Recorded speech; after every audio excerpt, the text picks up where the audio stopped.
Hi, okay.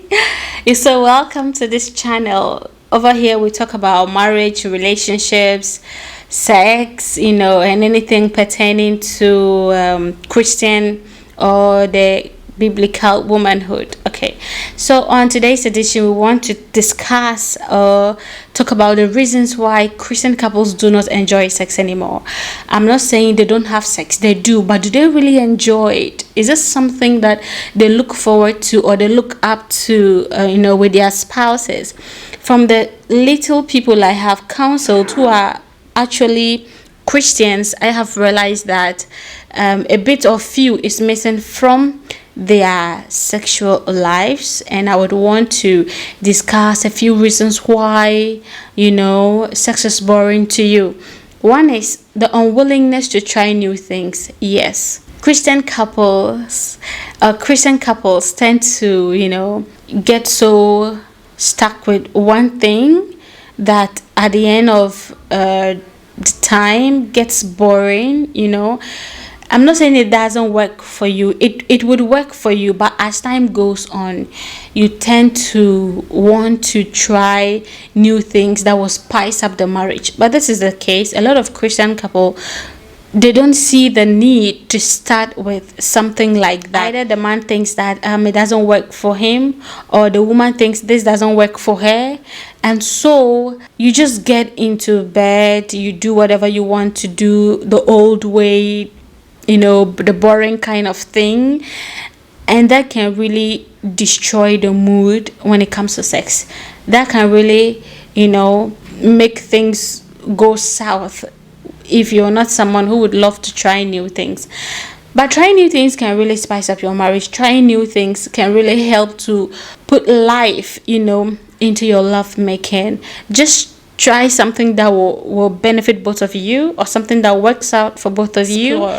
Explore each other's bodies, explore each other's strengths and weaknesses, explore each other's fantasies and joys. Just try to see what you can do, to make things work out for you. At the end of the day, you would really love sex, and you would love to do it more because both of you have tried something new that it works for you all. The second thing I want to talk about is over spiritualization. Yes, as I don't know, as a cake as it may be, or as untrue as this might sound, there are a lot of Christian couples out there who till now believe that missionary is the only best position which is ordained by God for Christian couple. I beg to differ. It is not. It is not, please. I know you will tell me that I'm trying to spoil some people. I'm going against the ways of the Lord, but I just want to let you know that God created this marriage because God knew that we're going to enjoy each other's bodies. We are going to love it. Okay, what about when you become pregnant? Are you trying to tell me that missionary will be the only thing that you would do? And then when the lady is 5-6 months, going to 9 months, so that means for the last 3 months to your wife giving birth, you're not going to have sex? Because if you believe missionary is the best way that God ordained sex, probably you're not going to have sex that long. But that is not the case. There are a lot of styles, a lot of positions that will help you when you are pregnant, when you are hurt, when you are sick, when you are going through one thing or the other, like health-wise.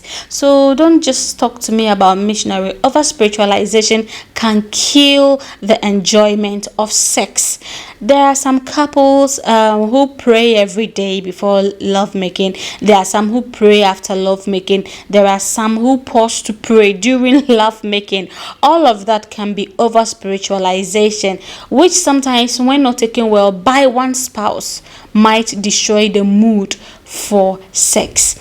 A lot of times, we all do pray. Yes, we all do pray before we go to bed, but depending on what you're looking for from God, I don't think it is advisable to pause whilst lovemaking to pray, or to pray for someone on phone. Maybe you're a pastor or you're a missionary or something, and then you pause for that.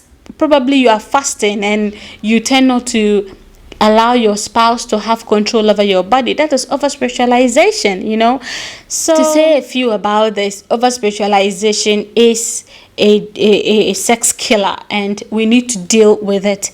I also want to talk about focusing on the act instead of the process. Yes, a lot of Christian men, they are guilty about this. They are always interested in the act at the end of the day, how to just do it, how to just make love to the woman, how to just have sex with the woman, but they don't even think about the process that leads the woman to that. Now, for instance, you might not understand. Let me educate you. Before a woman can get into the mood of sex, it means she's mentally prepared. It means she's been thinking about it. Her whole body is accepting to make love to you. Now, whether married or not, the woman is not a sex worker where you're being paid to. No, this is your husband, and I expect that as a husband you should prepare your wife towards that sex, towards that love making. But a man wakes up in the morning, baths, eats breakfast, leave for work, doesn't call the wife, doesn't check up on her during the day, gets back to the house. The woman is in the kitchen and he's probably somewhere doing his own thing. The woman cooks, clean, washes, tidy up the place, gets so tired, prepares the next food or prepare the house for the next day, and gets to bed, and all what you think about is sex. Definitely she's going to reject you. I would want that you, the man, you start thinking about the process. You start, during the day, start engaging her, start saying naughty stuff, start saying romantic stuff, just get her the things that she wants, maybe ice cream, pizza, something that that your wife loves.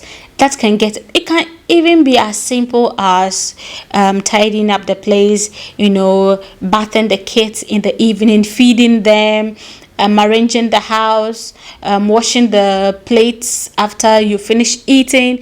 It can be little things like this that will just mentally prepare your wife. There are certain things that when my husband does, I just get a clue that he wants something, and the way he does this is so beautiful, that yes, you get prepared for him later, that time that he wants it. But this is the case. Christian men or Christian brethren just believes that the Bible says that the woman's body is your body, so for that matter, anytime you want it, the woman should give it to you. No, you will get a no from her all the time.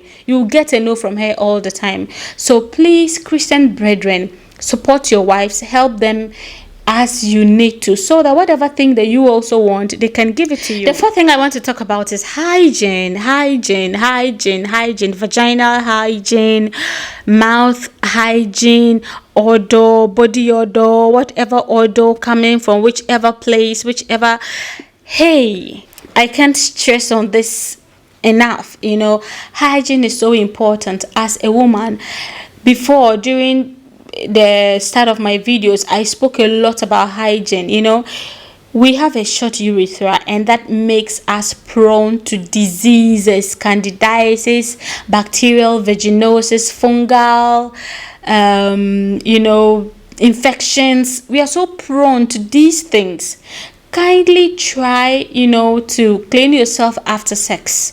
It's very important. Try to go to the bathroom, urinate after sex, clean yourself after sex, and then come and cuddle, because we all know that sperm is alkaline, and when it gets into your vagina, it disrupts your pH level, and that alone can cause all these, issues. There are certain drugs, medications I could tell you to use, but I don't know what you're going through.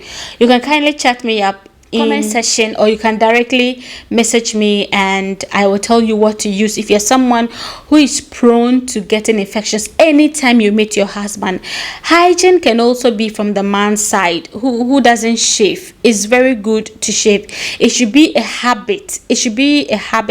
From the man to always shave from the groin area to, just shave all, so that you will not always infect your wife when it comes to sex.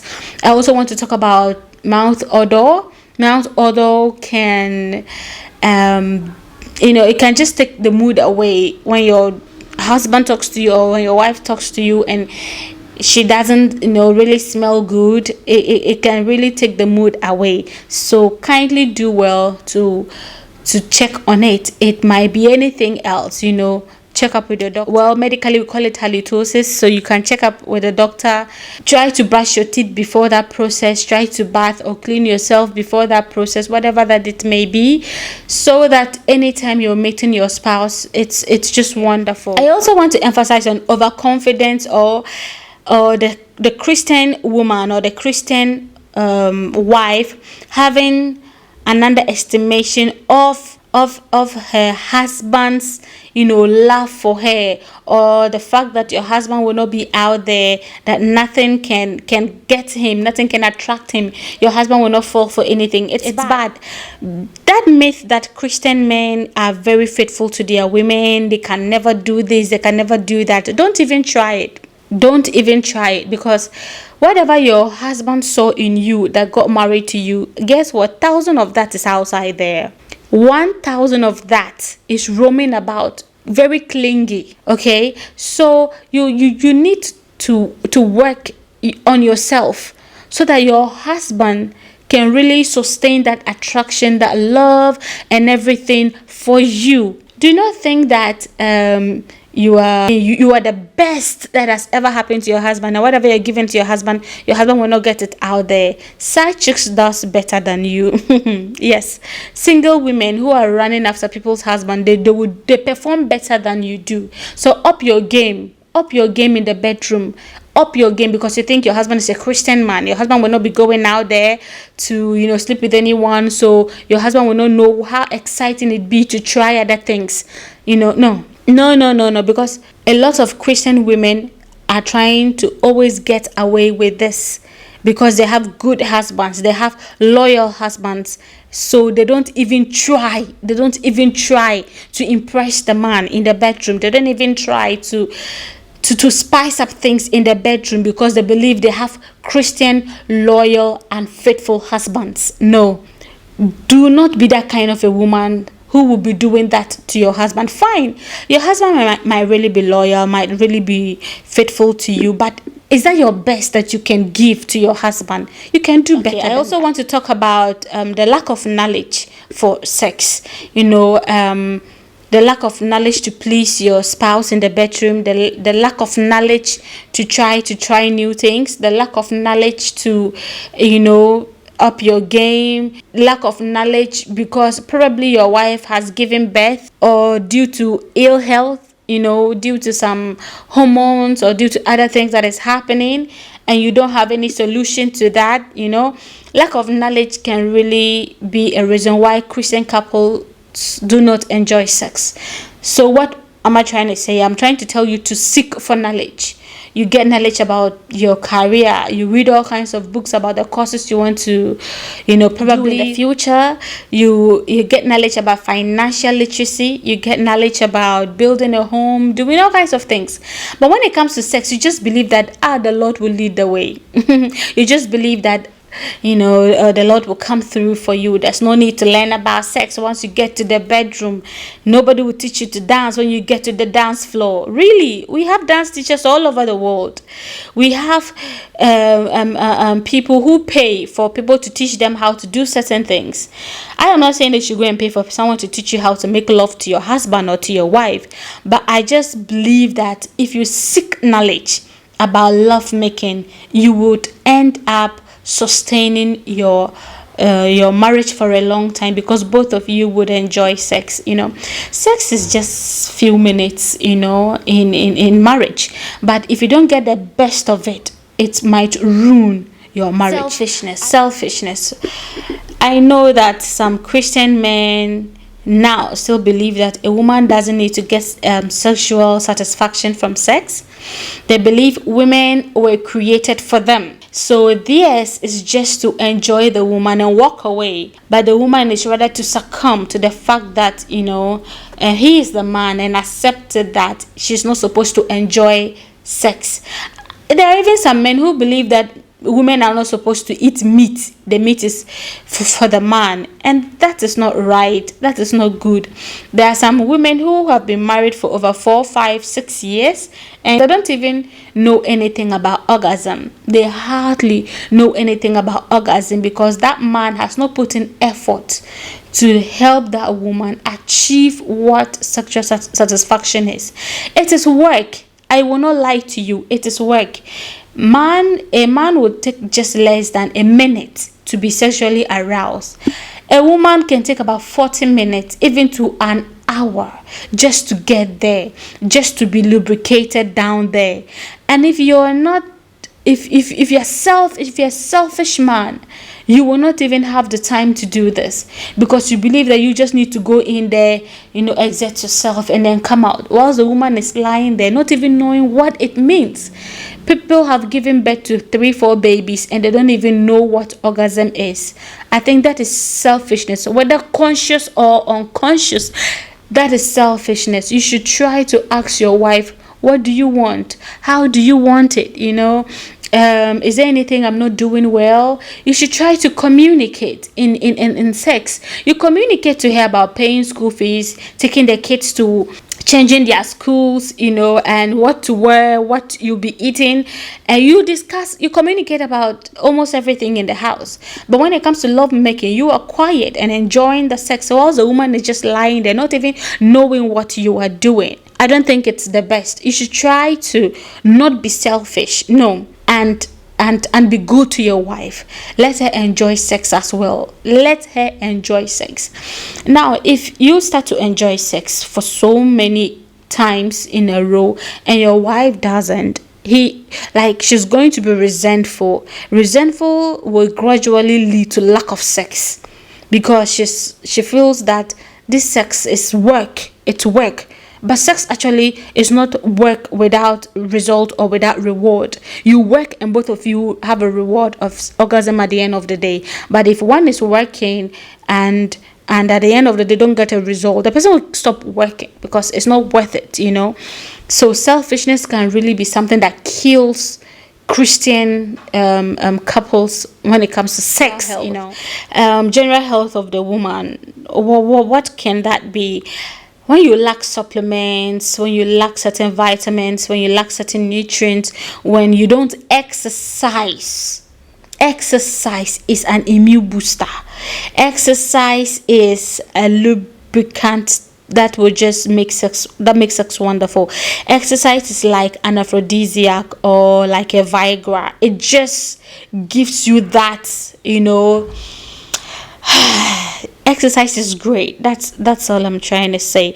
If you're here and you don't exercise, you're just killing yourself, and it doesn't even give you the energy to do anything when it comes to bed. You lie on the bed, all what you want to do is sleep. But I think you should exercise. And also women should try to go for checkup. You should try to visit the gynecologist lab where you can take a test to know what you are lacking in your hormones, whether you need to be on certain supplements or vitamins. Don't just go to the pharmacy and grab anything because you have the money to afford. But I think you should really know what you are lacking, whether you are lacking estrogen, and if you have to take supplements to, whether your hormones are imbalanced, all those things are part. But a lot of women health can just be addressed by exercise or with exercise. Men's health usually is overstress at the workplace, anxiety. They think a lot about the family. General health can also be someone battling with a chronic disease, and all of that can be part. But if you're not going through any chronic disease with your spouse or facing anything like that, I believe that these things can be worked out. Okay, so to end here, I hope that these things that I have mentioned will help go a long way to spice up your sexual life. I mean, sex is very important in marriage. Is one of the best ingredients that leads to a lasting marriage. And I wish you all the best. And I'm praying that henceforth you will really start to love sex and enjoy it to the fullest, because it is meant to be so. Can you imagine being celibate or being a virgin and getting married, and at the end of the day you still do not enjoy sex? It's like a curse. You feel cheated that you are not enjoying what you're supposed to enjoy. Thank you so much and have a lovely day, and see you next time. Bye.